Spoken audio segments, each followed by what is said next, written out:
So let's jump into it. Yet again, another Transformer Slag podcast Patreon listener question. Once again, if you want to be part of the Transformer Slag podcast Patreon and help support the podcast, let us know we're doing a half-decent job keeping you educated, entertained, and informed here in the Transformer world.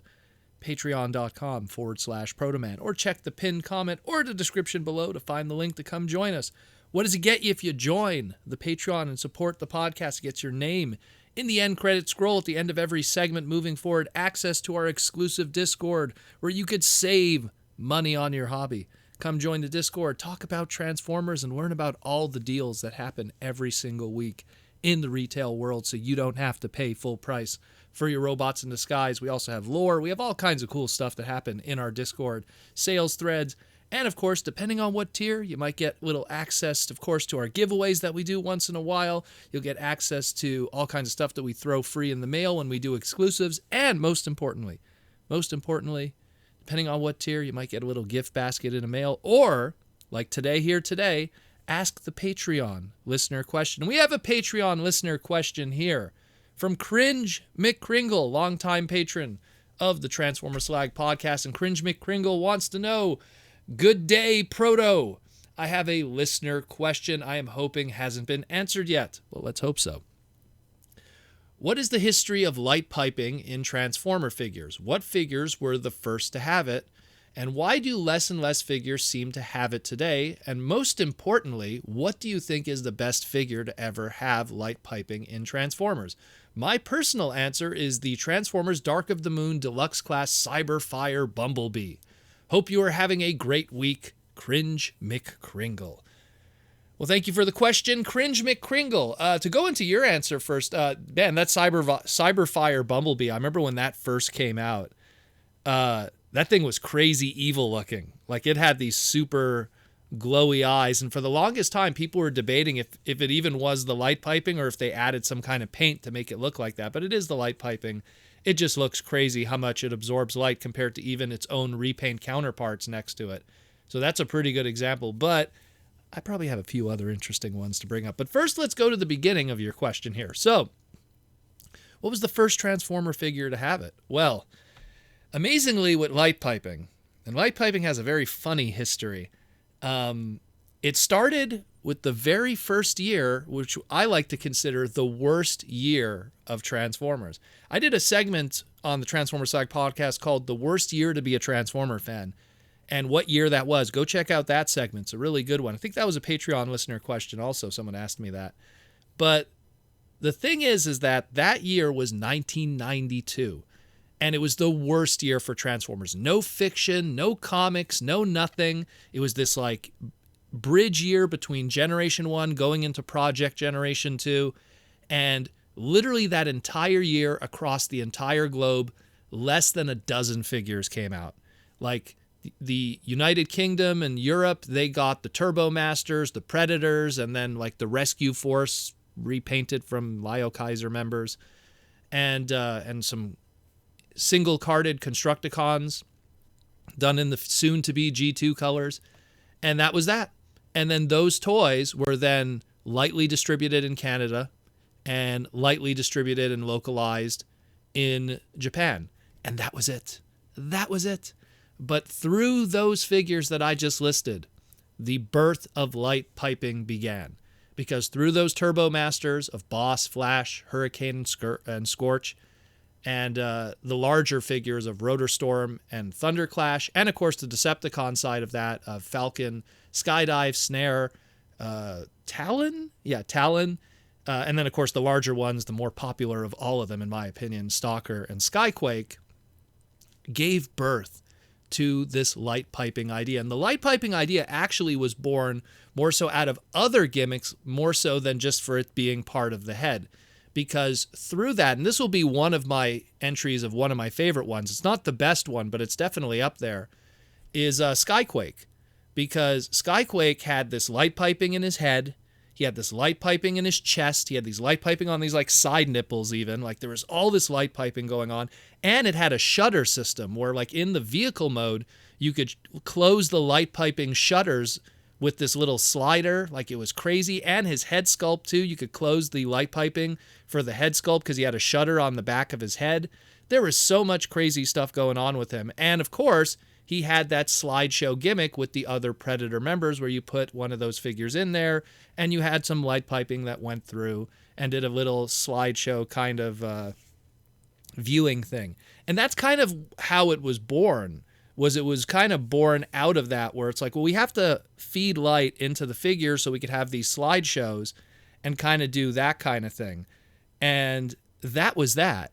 And they were all born out of that. And all those members had some form of light piping, some better than others. But obviously Skyquake probably the centerpiece of that idea more than anything else.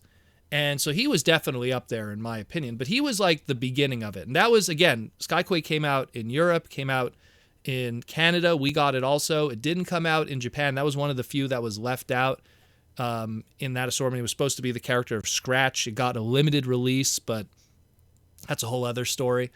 And then that was it. The United States actually would not get light piping until the following year with Generation 2. So technically, if you want to talk about the first light piping in the United States, that's when you start looking at the early G2 stuff that first year. So like the small cars of Rapido and Turbo Fire, Windbreaker, and the jets like Windraiser, Terror Drive, Afterburner, Eagle Eye, even some of those color changer guys like Jetstorm and Drench and GoBots. Those are like the first ones in the United States. But it really started in Europe and in Canada with the Turbo Masters. And the Predators. That's where it really, really started more than anywhere else. So just to kind of give you that idea of where that is. Now, the next question is why don't we see him that much anymore? Well, number one, I think the very last time we saw light piping, I want to say was the Ark, the big Titan class Kingdom War for Cybertron Ark. His head sculpt had this giant light piping put in his head. So definitely it's still around in some shape or form, but it's just not used as much. And I think the reason why it's not used as much, and it was used here on a big, pricey, expensive figure, but it's not really seen that much with anything else, is I guess maybe clear plastics. I guess they kind of go like, well, if we're going to have clear plastics, we'll use it for accessories or we'll use it for stuff like that. But when you do light piping for the head and stuff like that, now you got to make the head sculpt like 4 separate pieces. And probably because now we live in a world today where, there's these figures that are planned with multiple head sculpts, and now we have to plan multiple head sculpts, and each one of them also have to have multiple tooling to have light piping in them, and that's on a separate sprue, and that adds to the cost. So I think that because we live in a world today where there's just so much partials and retooling now with a mold, instead of it just being a straight up repaint like it used to be back in the day where then light piping could exist because you're not changing the tooling at all, I think that that's also probably one of the reasons. But I mean, that's just my take. I can't confirm it 100%, but that's definitely something that would make sense when you're planning out everything. Because it's not just now having an extra head on the sprue that you could swap up when you do the repaint or the retool. Now you got to also plan out on the other parts of the sprue in the model that are the clear plastic to have the light piping for those heads also. So it's a lot of wasted plastic when you really think about it when you're planning ahead. So I think that's another reason. And I always felt that a missed opportunity was the HasLab Unicron, because they could have easily put light piping in that removable head. And he has like articulated eyeballs, and Unicron is always associated with shooting like lasers out of his eyes. That some nice light piping through the back of the head that would went into those green eyes that are articulated and everything would have looked really dynamic and looked really nice. And it would have been pretty simple too, because it wouldn't have gotten in the way too much with anything if they would have put it in there. I mean, again, we look at like the Armada one with the glowing eyes and stuff through electronics, so it would have been nice. That's kind of a missed opportunity, but I would have liked to see that. But yeah, that's kind of how I see it. But in my opinion, the best one out of all of them, is it's not like Skyquake with his art, his light piped head, chest, nipples, the shutters and everything. It's not the gimmicky light piping that we get with, like, let's say, an accessory like the Matrix of Leadership with Optimus Prime, where he has a clear matrix and there's a LED light that lights through it. Or like, Micron Armada Hotshot that had an LED in the Japanese version, and then it goes into like a Star Saber that's clear plastic and light that up. I think the coolest light piping I have ever seen, and has never been done since, has been Beast Machines, the year 2000, Mega Class Tankor. Because that gave us light piping that was articulated and in both modes. You put it in robot mode, it had this little dial on the back that you turned, and his eye shifted left to right, and the light piping would go through the eye, and it would be able to articulate with it, so the light piping was directional. And then when you were in the vehicle mode, even in the vehicle mode's tank, like turret area, which also had a articulated eye with a dial that you would turn. I thought it was the coolest thing ever, and I thought it was so well done that. And he also had like articulated mouth. Like, it was a really good figure, that Tankor figure. I remember I had that for years at my parts party. I had a boxed one for sale, and no one bought it forever. Like, I think I had it for like $20. But what a great little figure. And that figure would go on to only get one repaint officially, which was the Universe 2003 version, which also maintains that light piping gimmick. So either one, if you pick it up, you'll be able to enjoy that gimmick that I'm talking about. Articulated light piping. Love it. I think it's so cool. And again, Unicron could have had that also. It wouldn't have had it in both modes, but at least in the head sculpt there. So that would have been cool. But definitely I have to put Tankor on top of them all. But again, Cyberfire's cool. It's pretty dynamic and stuff. But you know what I also noticed doing this? I started like going through it and I'm going, every year that had really good light piping, the three that we mentioned, that 1992 debut year, the Beast Machines year, and the one here, Cyberfire Bumblebee, those were 3 years for Transformers that were downtimes. 92, very bad year for Transformers, the debut of light piping. Beast Machines, that was a down year for Transformers too. That's when they had to reorganize and everything. And then Dark of the Moon was when the movie sales started to go down for multiple reasons. That's a whole other discussion. And then we kind of entered that darker period a little bit from the movie stuff. So kind of interesting. I'm not saying that light piping implies the worst of the times, but it is something to consider when you really think about it.